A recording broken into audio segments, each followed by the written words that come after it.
guys নমস্কাৰ তো মই এতিয়া পেক কৰি লৈছোঁ টিফিনত পায়স বহুতে ক'ব এতিয়া ক্ষীৰ বুলি তাৰপিছত ইপিনে থিয় হৈ ভাতখিনি খাব লগা হৈছে দেৰি হৈছে ৰাতিপুৱাখিনি সময়ত বহুত বেছি দেৰি হয় তো জলদা যদি স্কুল ল'লোঁ আৰু মোৰ ইপিনে ফুলখিনি ফুলি আছে ইয়াত মই ৰুইছিলোঁ ধুনীয়াকৈ আপুনি মেমে ৰখি আছে মোক কৈ আছে কিন্তু ভিডিঅ' কৰি আছে আহোঁ দেৰি হৈছে তো ফাইনেলি স্কুল পোৱাৰ পিছত ক্লাছ কৰিবৰ কাৰণে গ'লোঁ আৰু এইটো বতৰ চাওকচোন এইটো বতৰত বাৰু ক্লাছ কৰি থকা বতৰ নাই এতিয়া পকৰি চাহ খোৱা বতৰ তাৰপিছত আজিতো হৈছে মাহৰ লাষ্ট ডে গতিকে এতিয়া কাম কৰি আছোঁ তাৰ মাজতে ফোন এটা আহিলে বোলে আপোনাৰ ফ্লিপকাৰ্টৰ বস্তু আহিলে তো ফ্লিপকাৰ্টৰ বস্তু লৈ মেলি আহিলোঁ তাৰপিছত ইয়াত টিফিন আমাৰ আজি কি আনিছিলোঁ চবেই মিলি লগতে খাওঁ আৰু কি ক'ব আৰু উপায় নাই তাৰপিছত বস্তুটো মোৰ আহিলে বেয়া গতিকে এয়া ৰিটাৰ্ণ কৰি দিলোঁ তাৰপিছত আজি মিটিঙত এয়া ধুনীয়াকৈ বস্তু পালোঁ চাওকচোন দুটা বস্তু আছিল লগতে আৰু এটা বস্তু দি দিলে মৰমতে দিছে আৰু দেই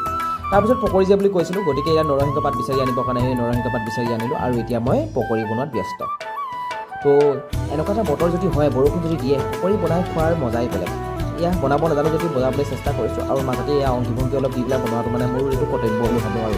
আপোনালোকে ভিডিঅ'বিলাক চাই কেনেকুৱা পায় নাজানো মই এনেকুৱাই কৰি ভাল পাওঁ তো ফাইনেলি মোৰ পকৰি হৈ গ'ল আৰু এতিয়া মই ধুনীয়াকৈ চাহকাপ খাওঁ তো আপোনালোকে বাই বাই